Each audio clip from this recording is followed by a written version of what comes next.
Hi everyone, my name is Wayne Jones. I'm the University Librarian here at Carleton, and we're here for the next installment of Tell Me About Yourself. I'm here with Sally Sax.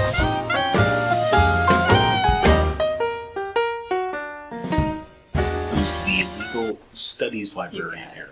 Yeah. And you come from Library of Parliament. Yeah. Where they have cats. Once upon a time. Tell us about the library cats. So they weren't technically the library cats, they were the stray cats of Parliament Hill.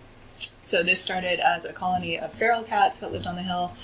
The urban legend is that they used to live in the Parliament buildings. In the 1950s, they introduced chemical pest control, so they didn't need the cats anymore, kicked them out, and then in the 70s, a woman named Irene Desormeaux started coming to the hill regularly and feeding them.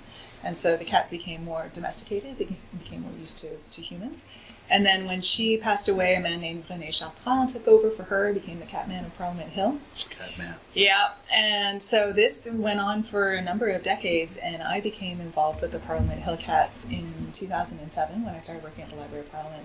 And by that point, Mr. Chartrand was older, and so there was actually a team of people that were helping him. I'm not entirely sure if he was aware we were helping him to the extent that we were, but there was a team of volunteers that would come in and arrange for veterinary care and provide food when he wasn't able to, and so I did that for a number of years. What is the current situation of the cats? Well, the cats, so what ended up happening was that it was a trap-neuter release colony, so that's a way of bringing down the population. So at one point all of the cats were sterilized, so they weren't able to have any more kittens. And so the numbers eventually went down over the years. And by 2013, we only had 4 cats left on the hill. So we had gone from about 30 cats down to 4.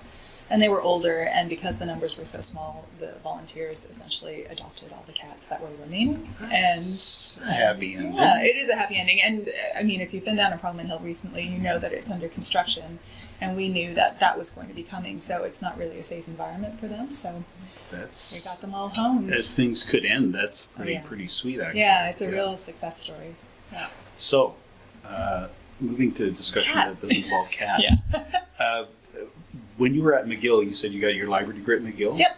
When you were there, did you what did you imagine for yourself? Did you imagine technical services work? Did you imagine collection development? Did you imagine working with the public? Did you imagine a public library? What? That's a good question. I think my first library job was actually at the Ottawa Public Library. So I worked there when I was in high school, and I was a page, and then I was a desk assistant, and so I spent 5 years doing that kind of work, and I enjoyed working in a public library, but it wasn't what I envisioned for myself when I got to McGill. I think I always had it in mind to come back to Ottawa and work in a federal library, because this is where I'm from. So I wanted to do more focused research. So I liked the idea of specializing. I liked the idea of working in either a law library or a library that was concerned entirely with material built around a certain subject, kind of the way the subject specialties work here in a way. Sure, right. So I kind of had that in mind. And yeah, I was really lucky that when I moved back to Ottawa, I was able to get a job at Library of Parliament, which was different from what I had envisioned for myself, in that the reference questions were very broad and very wide-ranging, but I think the environment was sort of specialized. So even though I wasn't working necessarily with a special collection, I was working in a very particular environment. Yeah, a lovely environment. Oh, yeah. Although I didn't work in the actual main library. But still, even the proximity to that must be so fantastic. Having access to the buildings feels really special. Yeah. Being able to walk around a castle whenever you like is pretty cool. I've even just been on the tour. It's just fantastic. Yeah. It inspires somehow. It does, yeah. But you mentioned, even in the context of that, I was interested in law. Is that because your previous degree, your bachelor's degree, or in that, or Nope. what's your previous degree? So my previous degree was in English literature and British history. Well, history, but I studied British history in particular. And my interest in the law comes from a bunch of different places that are just kind of random. For some reason, I've always been interested in copyright law as long as I can remember. And that's not a normal thing for, an 11-year-old to be interested in. Okay. But I was, because I used to tape songs off the radio on a cassette. And I remember asking my dad if I was allowed to do that. And he said, well, I don't know. I mean, I think maybe sort of. And then we actually did a little research on it, and we found out about the levies that were applied to blank media and the fact that you paid into this fund so that it sort of gave you permission to make copies of songs for personal use. Anyway, Wow. I know, weird, right? So that Not was weird. That's fascinating. yeah. Oh my God. Anyway, it's kind of not surprising. I've always thought maybe I should have gone to law school, but I don't actually want to be a lawyer. I just enjoy the study of law, and I enjoy the law as a subject. You're So. good. Well, you're in the perfect place in Carleton. Of Yeah. course, since we have no law school, we have law and legal studies. Yeah, I wish I'd known about that years ago when I was choosing where to go to school. You can do free classes here. I now. know. That's so cool. It's Yeah. one of the amazing things about working here. I like the contrast between the fact that you, as an 11-year-old, were very concerned about the copyright of making a tape, whereas everyone else was happily making mixed tapes. So, you know, I was happily making them. I just wanted to know a little bit more about the process. that's excellent. Yeah. So, what jobs did you have between? You mentioned earlier that you didn't have actually many jobs between library school and Parliament, but you did have some. Didn't Yeah, there were a couple of contracts. So my first job out of library school was a contract at Infrastructure Canada, and there was a small department there that needed somebody to come in and organize their internal library, or really what was more like a resource center. So it was sort of a collection of materials that people had collected over the years, and there was no real rhyme or reason to it. It was just kind of the stuff. So they wanted me to catalog it and sort of go through it to make sure that it was relevant to what they were doing. And that was about 5 months. Mm-hmm. And then after that, I got a job working for the now defunct Canadian Health Network. And what that was a collection of nonprofit agencies that were responsible for maintaining a website that provided public health information. And so they wouldn't create their own content. What they did was they would sort of go out and look at existing content on the web, see if it was sort of non-commercial, scientifically based, evidence-based, and then they would recommend those resources to people who are researching particular topics. So I worked for the National Lung Association, and my file was tobacco information. And so I did a lot of research on the harms of tobacco, the harms of smoking, and also how to quit smoking if you needed to, and that kind of thing. So I learned a lot. But I was only there for 4 months when I got offered the job at Parliament, and my boss was so wonderful. She just said, you have to go to the Library of Parliament. You've been offered a job there, you have to go there. So I left and I went to Parliament. Your boss is probably right. Yeah. And how long were you at Parliament? Let's see, almost 12 years, I think. Wow. Yeah. Yeah. So say a little. Okay, we'll skip over those 12 years, and just for a minute anyway. But tell me a little bit about what you do here. Like, are you strictly? And I probably should know this, but are you strictly working for folks in law and legal studies, or are you anyone who has some sort of legal question about copyright for when they're making cassette tapes, for example?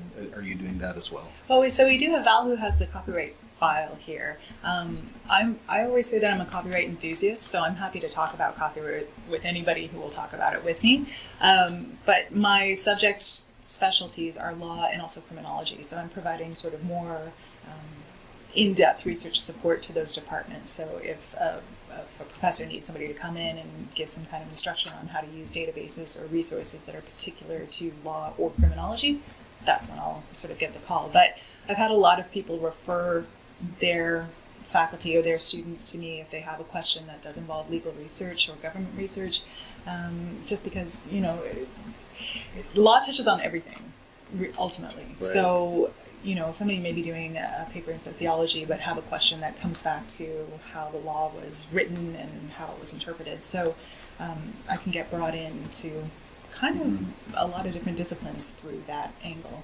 But even with the ones you mentioned, we have actually a pretty robust criminology studies, criminology studies program in PA here, right? Yeah. So that's pretty cool. Yeah, it is cool.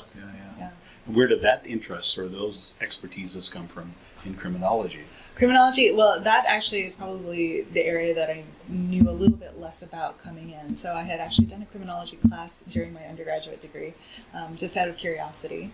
And probably the biggest link is to my research in sort of criminal law and all of that work that I was doing when I was at Parliament and also through the legal studies program. So I have more awareness of the legal side of things than sort of the sociology and the application side of things in criminology. So that's the area I'm still learning probably the most about. Fascinating. Yeah. If I'm doing the math right, then this your time here at Carleton is the first time you've been dealing with students. Yes. Yeah. How's that? It's great. Yeah. Yeah, Why? I really enjoy it.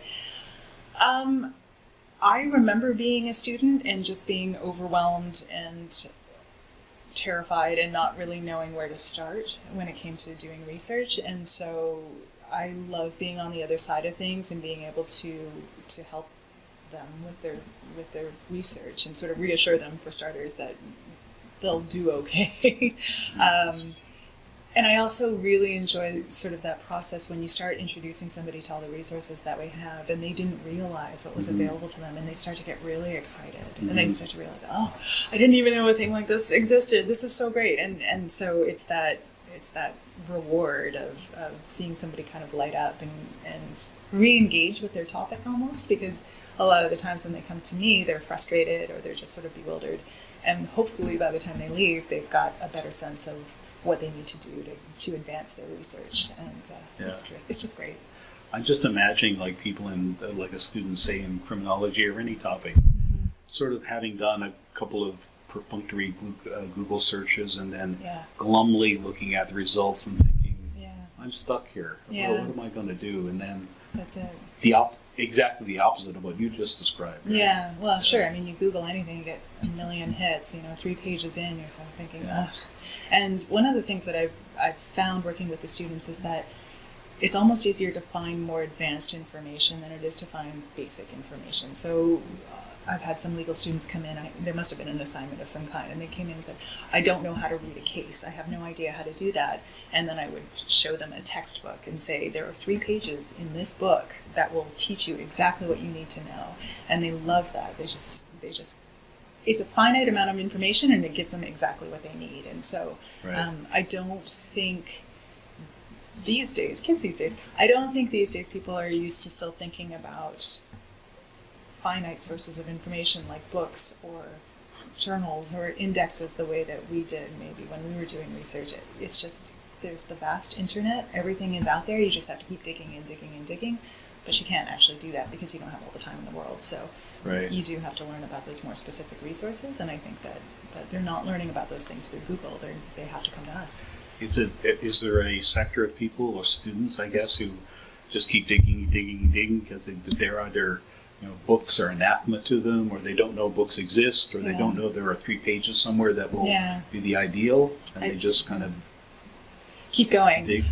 Yeah, that's what I'd have to assume. I think the sense is that it must be out there. I just haven't found it yet. And sometimes I think when they come to me, there's a couple of things that can happen. Either I can actually help them figure out how to find exactly what they need, or I'm actually helping a student with something right now.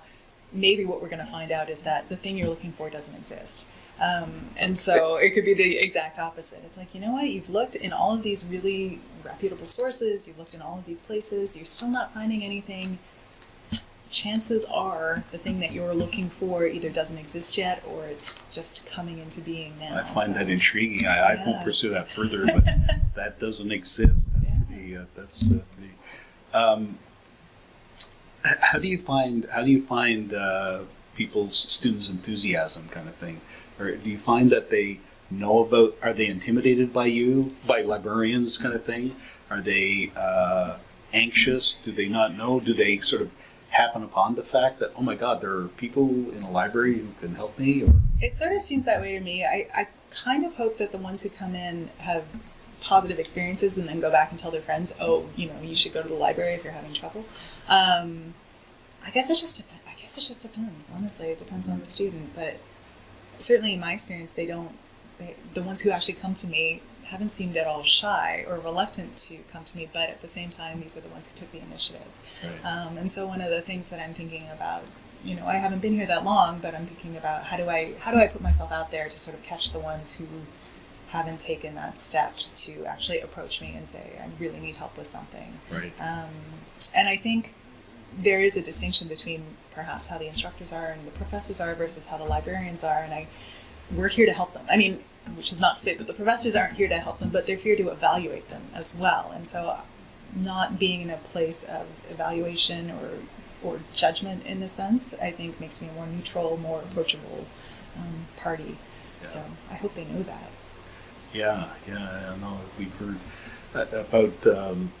I mean, when we were doing the PSRG stuff, we heard during the course of some of the research that we did on that students can be very intimidated by, they may be 18 or something, and there's a person of a couple of decades older than A that. certain age, yes. Well, if I were there, it would be 35, but still. Yeah. But you know what I mean? Yeah, absolutely. And that's an intimidating thing. Absolutely. Or even just to ask for help, Yeah. that sort of thing, right? Yeah, because there's a sense of, maybe my question is stupid, or maybe this person doesn't have time for me, or, I'm aware that I can look quite stern when I'm just sort of lost in my own thoughts. And so if I'm sitting behind a desk and thinking about something really hard, nobody's going to want to, Right. come up to me. So I try to be very conscious of, projecting friendliness. But yeah, absolutely. I mean, if you're 18 years old and you kind of think, oh, they've heard it all before, why would they have time for me? Why would they want to, answer the same question over and over? Well, I do want to answer the same question over and over. I mean, the student body is going to refresh itself every year, and I don't assume that this year's students know any more than the previous years, and you all have to start from the same place. So. Of course. Yeah. I presume you do the whole swath of things as well. You do presentations to classes. You do collection development to a certain degree. You did that as well. Yeah, and the presentations part was really interesting because I just started in December, so I started right when everything sort of calmed down for the library side of things with exams coming on, and then started getting requests to do presentations in January. So, right into the fire essentially. But I was really lucky that there's some really good material available to me already. And I mean, if you know how to use a database, you can go in and teach anybody how to do the basics. So it's a lot of fun. I really enjoy it. Good. Yeah. That's good. It's good to hear. How do you find? I'm curious. The different. I mean, it's in a way it's an apples and oranges kind of thing, but the feel of working in a parliamentary library as opposed to the feel of working in an academic library. Well, the main difference in providing reference service, and this is really critical, is that in Parliament we provided a full service reference function. So we were actually doing the research for the parliamentarians. It's not that we didn't teach them how to use our resources, and we did that, but by and large the expectation was they're incredibly busy, they have an information need, and you meet it as quickly as possible. So you do the research and you sort of look at the material and you say, okay, this is what answers your question, have a look.